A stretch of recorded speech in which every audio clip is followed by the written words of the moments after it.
Herkese selam arkadaşlar. Bugün GTA Vice City'de size daha önceden bahsetmediğim ama belki de GTA Vice City'nin en gizemli karakterinden Papaz Richards'tan bahsedeceğim.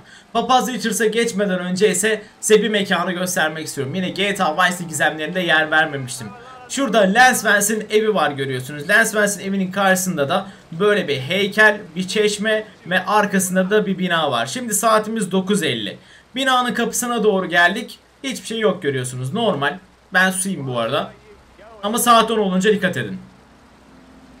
İçeride bir şarkı başlıyor arkadaşlar. İçeride bir müzik başlıyor.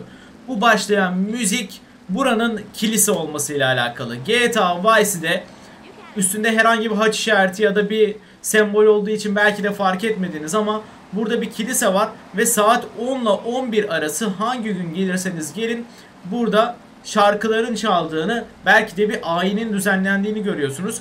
Kilisenin arkasına falan gittiğinizde hiçbir şey yok ama yakın kalmaya devam ettiğiniz sürece müzikleri duymaya devam ediyorsunuz.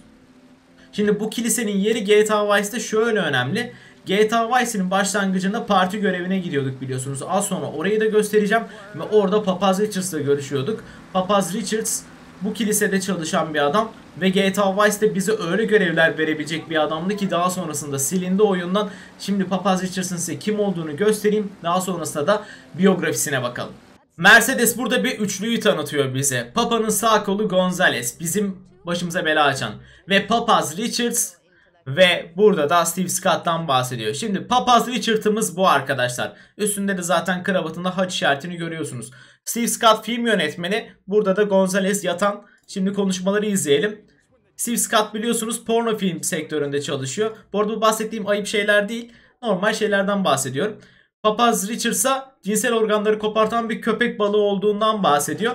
Ve Papaz Richards'ın da keyfini görüyorsunuz. Hiç canı sıkkın değil. Kahkahalar atan bir adam. Zaten GTA'larda, Rockstar Games'te genellikle böyle papazlar, din adamları falan genelde sapık adamlar olurlar. Böyle dalga geçerler din adamlarıyla. Burada da aynı şekilde görüyorsunuz. Din adamıyla dalga geçiyor. Zaten az sonra bahsedeceğim bilgilerde de papazın nasıl bir adam olduğunu fark edeceksiniz. Oyunda gösterilmeyen bir papaz bu. Neden burası önemli? Çünkü parti görevinde gösterilen, bakın arkada Avery Kennington var. B.J. Smith var, galeri sahibi. Diaz geliyor, film stüdyosu yönetmeni. Burada gösterilen tüm adamlar bütün görevlerde olan önemli karakterler. Oyunu bitirmemiz için gerekli olan adamlar ve papazı da buraya koymuşlar. Yani aslında bu introlar yapılırken papazın çok daha önemli bir yeri olması düşünülüyordu.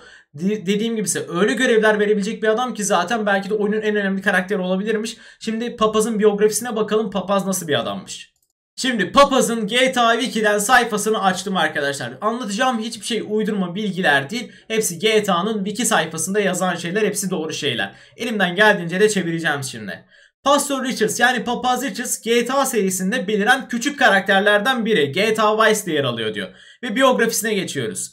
Biyografisinde diyor ki Richard diyor arkadaşlar televangelist diyor. Televangelist dediği şey, atıyorum Amerika'da çıkıyorlar televizyon programlarına ve dini yaymaya çalışıyorlar. Misyonerlik yapıyorlar ama kendi düşünceleriyle yapıyorlar bunları. Yani sadece İncil'e bakarak değil, kendi farklı düşüncelerini insanlara yaymaya çalışıyorlar. Bunlara televangelist deniyor. Ve kendisinin bir fonu varmış. Pastor Richards Kurtuluş Fonu diye. Alabama'da yaşıyormuş bu adam. Ve size kurtuluşu vaat ediyormuş.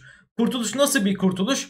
Size radyasyon korumalı inanılmaz bir yaşam alanı verecekmiş. Richard tarafından verilecekmiş bu. Ve bunlar da kime verilecek biliyor musunuz? Kendisine inanılmaz büyük bağış yapan insanlara verilecek. Yani kendisine para yapmaya çalışan, kendisine para kasmaya çalışan deli bir adam bu. Ama buna rağmen daha sonrasında kendisi bir basın toplantısı, basın konuşmasında Vice'de, Halk Radyosu'nda kendisine Hawaii'de çok güzel bir saray yaptırmak için bu parayı topladığını açığa çıkartıyormuş, söylüyormuş.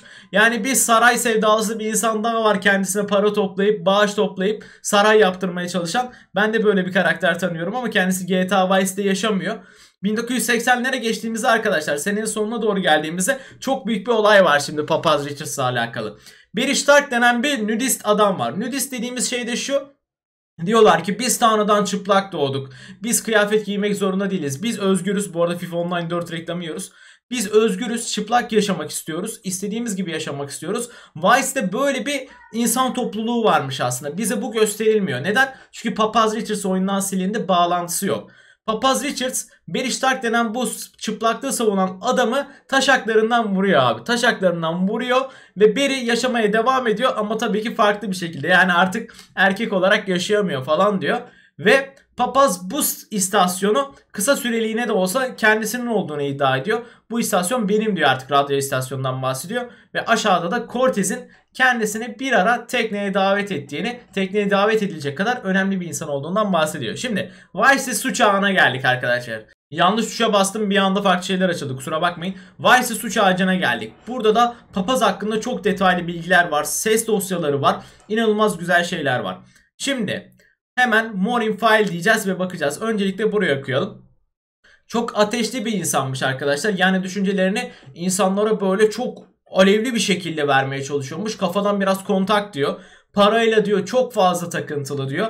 Çok kötü kitaplar yazmış. Tamamı fabrika çıkışı, yani önemsiz şeyler ve çoğu da yok satmış. Şimdi detaylı bilgilere bakıyoruz. Bahsettiğim şeyler burada.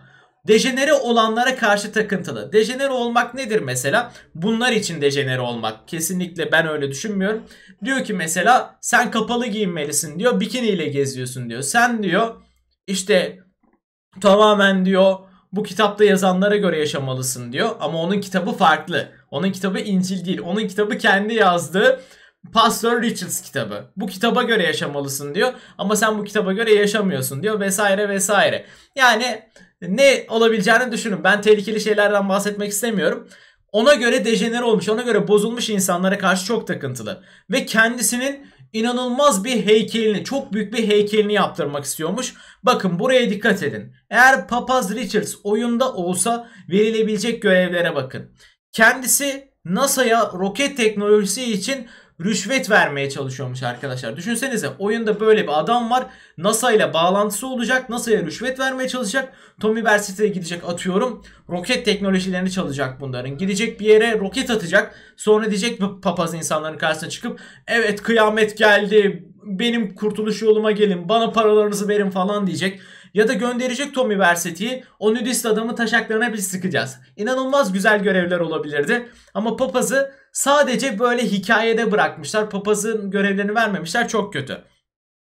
Şimdi az önce bahsettiğim şey, Hawaii'de kendisine inanılmaz bir ev yaptıracaktı ya. Bu Hawaii'de gizli bir ev tarafından, yani Hawaii'deki gizli bir ev tarafından fonlanıyormuş. Bu evden para geliyormuş gibi gözüküyor ona ama gizliymiş, daha sonradan açığa çıkartılıyor sanırım. Kendisi çok eşliliği savunuyormuş. İnsanlara yardım eden diğer insanlardan nefret ediyormuş. Yani ben senin için bir şey yaptım, ben sana yardım ettim. Bu adam bizden nefret ediyor arkadaşlar. Antikomünist, komünistlere karşı düşman, nükleer kışa karşı takıntılı. Az önce bahsettiği şey, nükleer saldırılara karşı inanılmaz büyük bir alan oluşturmaktan bahsediyordu ya. Atıyorum sen bir yere nükleer bomba attın. O bomba yüzünden nükleer kış dedikleri şey de hani insanların dışarıya çıkamaması, o oksijenin artık bitecek noktaya gelmesi ve dışarıda yaşamanın çok tehlikeli olması, buna nükleer kış diyorlar. Buna karşı çok takıntılıymış. Ve daha sonrasında da insanın varoluşundan nefret ediyormuş vesaire vesaire diyor. Ve burada da ses kaydı var. Bakın şimdi dinleyin. Burada aşağıda yazan şeylerden bahsediyor. Şimdi böyle sesini biraz kısayım ve size en başından bahsedeyim arkadaşlar.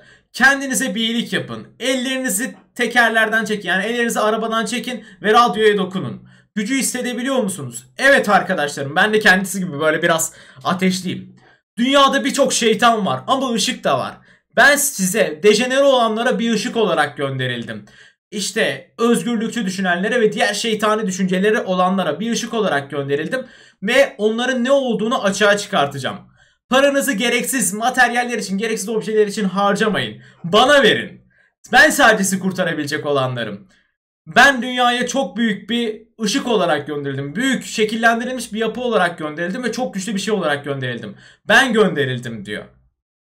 Dejenereler yozlaşmışlar, bu şehri mahvetti. Ama benim mükemmel kitabımda ben bu hastalıktan dünyayı, gezegeni nasıl kurtarabileceğimi gösteriyorum. Bu gezegende diyor nükleer sinekler, nükleer holokost sinekler olacak diyor. Uçuşan diyor garip yaratıklar olacak diyor. Yani kıyametin geleceğinden bahsediyor. Deniz diyor yükselecek ve sarıya dönecek. Bu geliyor. Benim tarafımdan yazıldı ama kendinizi kurtarabilirsiniz. Papaz Richards'ın fonuna destekte bulunun. Papaz Richards'ın fonuna bağışta bulunun. Telefonunuzu alın ve bu numarayı arayın. Beni kurtar deyin diyor. Papaz Richards'ın da olayı bu. Zaten resimlere baksanıza, KK'ya basmış reis. Kendi anlattıklarına bile gülüyor muhtemelen. Yani aslında hikayesi, yazılan şeyleri o kadar güzel ki sıradan bir karakter değil. Buradaki NASA ile roket muhabbetini, gidip de o nudistlere karşı savaşını, çok eşli olmasıyla alakalı espriler, yapılabilecek espriler, ne bileyim komünistlere karşı yapılacak birkaç tane görevde espriler çok çok güzel olabilirdi. Tabii ki bir nükleer saldırı olmasını bekleyemezsin GTA Vice'de. O çok farklı bir olay olurdu ama bence Papaz Richards oyundan silindiği çok kötü olmuş bir karakter. Baya güzel görevleri olabilirdi. Bana yayınlarda sürekli soruluyordu abi bu Papaz Richards'ın olayı ne diye. Hem de GTA'larda bahsetmediğim bir gizem vardı başlangıçta gösterdiğim kilise. O yüzden bugün bunlardan bahsetmek istedim. Umarım beğenmişsinizdir. Kendinize iyi bakın. Videoyu beğendiyseniz de yorum atmayı ve beğeni atmayı unutmayın. Bu tarz videolarla devam edeceğiz. Görüşmek üzere arkadaşlar. Bay bay.